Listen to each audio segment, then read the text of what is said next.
Muito bom dia, irmãos. Aqui estamos nós mais uma vez com a nossa hora silenciosa. Hoje estamos em Ageu, capítulo 2, desde o versículo 1 até o versículo 9. Este é um momento da história de Israel muito importante. Nós recordamos que o povo de Israel tinha parado, o povo que tinha retornado da Babilónia ou da Pérsia, que é o império do momento, o povo tinha parado de reconstruir o templo por causa da oposição. E ontem soubemos também por causa da indiferença do povo para com as coisas espirituais. Assim, aquela famosa escada que muitas vezes vamos descendo e que nos leva a terminar no castigo, na mão pesada de Deus sobre nós. Não é? Deus tinha cortado as chuvas e o povo estava a empobrecer, ou seja, começava a surgir fome, escassez de alimentos para eles. Hoje nós vamos olhar para um outro problema que surge. Assim, parece que Satanás, o nosso inimigo, não desiste de colocar entraves e dificuldades quando Deus tem um propósito para que o seu povo cumpra. Estamos, segundo a data que o profeta coloca na sua carta, na sua profecia, estamos exatamente no dia em que se celebrava a festa dos tabernáculos ou a festa das tendas. Assim, era a última festa celebrada pelos judeus e era aquela festa onde todos iam para uma tenda e recordavam o tempo em que o Senhor os guiou pelo deserto e o Senhor sustentou-os no meio do deserto. Então, neste exato dia, neste exato momento, Deus usa o seu profeta para comunicar uma mensagem. Primeiro, Deus traz à luz o problema. Qual é o problema?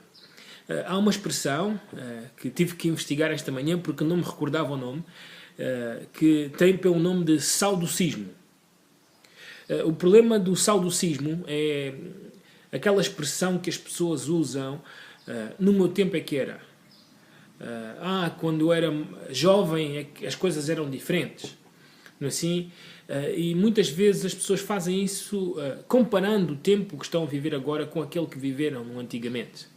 Assim, e é exatamente o que está a acontecer aqui. Isto leva-nos ao tempo de Esdras, capítulo 3, quando o povo em geral estava a reconstruir o templo e os mais jovens estavam alegres, cantavam, salmodiavam ao Senhor pelo levantamento da obra, mas os mais velhos, provavelmente aqueles que tinham sido levados para a Babilónia e que agora tinham retornado a Jerusalém e que tinham visto o primeiro templo, o templo de Salomão, e estavam a compará-lo com o templo de agora e diziam, este templo não vale nada, é muito pobre, não tem a qualidade que teve o primeiro templo. E choravam, diz o texto de Esdras, capítulo 3.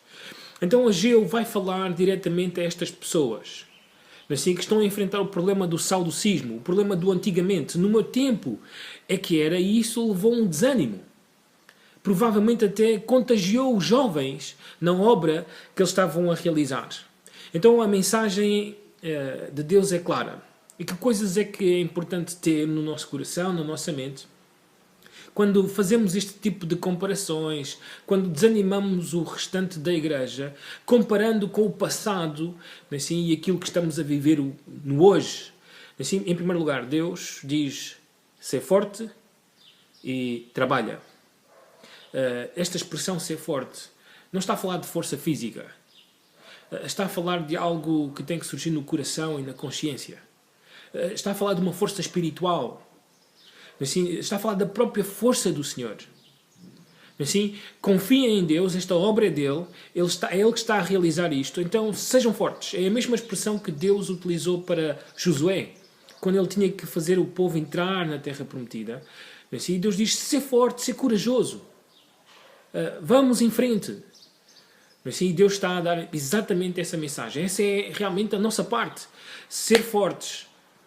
Assim, agarrar-nos àquilo que o Senhor já nos tem dito e vamos em frente. Vamos fazer a obra de Deus, vamos pôr a mão na obra de Deus. Não é assim? Fala tanto da força espiritual como da força também física, porque é necessário trabalhar. Ninguém está autorizado a parar só porque as coisas que acontecem hoje não são como as coisas que aconteciam antigamente. Assim, então, força, vamos lá, vamos mudar a nossa mente, vamos colocar-nos ao serviço de Deus. E para além disso, além de ser fortes e de trabalhar, também temos que saber que Deus está connosco. Deus é por nós. Deus está ao nosso lado.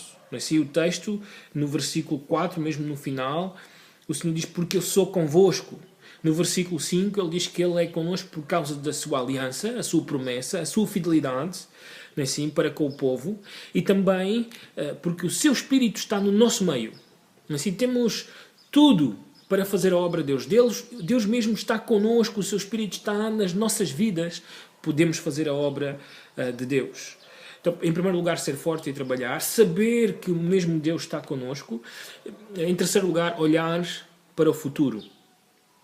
Muitas vezes nós paramos porque sempre olhamos para trás, sempre olhamos para o passado. Sempre nos agarramos a coisas do passado. E é importante olhar para a frente. Então o Senhor faz com que o povo olhe para aquilo que Ele mesmo irá fazer no futuro. Deus tem um plano que vai muito mais além do que aquilo que eu e tu estamos a viver agora. Então Ele leva o povo para uma atmosfera apocalíptica.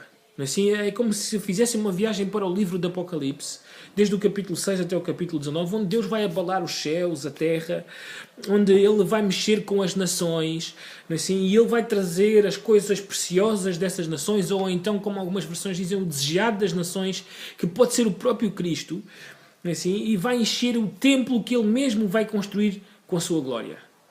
E vai trazer paz para a terra. Assim, sempre temos que nos lembrar, irmãos, que aquilo que estamos a viver agora pode ser bom, pode ser mau, mas que não tem comparação com aquilo que Deus está a preparar para nós no futuro. Então nunca fiquem a pensar que já está, já temos tudo, já não precisamos mais nada. Não, não. Porque aquilo que Deus ainda vai trazer é maior. É muito melhor. Olhar para o futuro é importante para animar-nos neste tempo. Além disso, olhar para o provedor. No versículo 8, o próprio Senhor diz, minha é a prata e meu é o ouro. Ele é aquele que sustenta. Ele é aquele que tem todas as coisas nas suas mãos. Ele é a fonte de todos os recursos. Então, eu e tu somos chamados a olhar para Ele.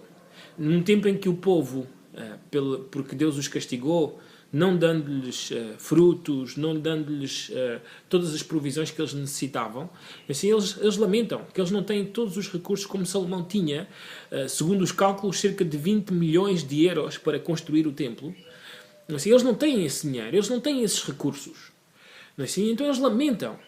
Mas Deus diz, olhem para mim, porque aquele que deu os 20 milhões de euros a Salomão fui eu. E eu tenho muito mais. Assim, então, eu e tu somos chamados a olhar para esse Deus que provê todas as coisas que precisamos para a sua obra, para fazer aquilo que Ele nos tem mandado fazer. Então, em primeiro lugar, ser fortes e trabalhar. Em segundo lugar, saber que Deus está connosco, o seu Espírito está no nosso meio.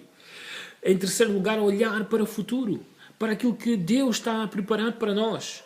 E saber todas as coisas que iremos desfrutar disso. E, por último, olhar para o provedor, a fonte de todos os recursos. Não tenho dúvidas que depois que o povo ouviu esta mensagem, eles animaram-se outra vez a trabalhar.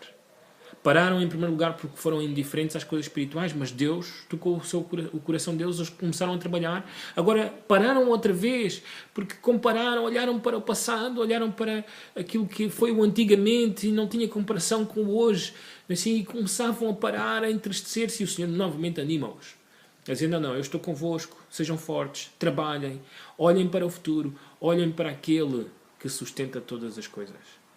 Então esta mensagem também é para nós hoje. Assim, quando muitas vezes lamentamos, olhando para o passado, quando muitas vezes paramos de trabalhar olhando para o passado, esta é a mesma mensagem. Por isso não temos razões para parar, vamos em frente, vamos fazer a obra de Deus, porque Ele está connosco, o seu Espírito está nas nossas vidas. Que Deus os abençoe. Bom dia.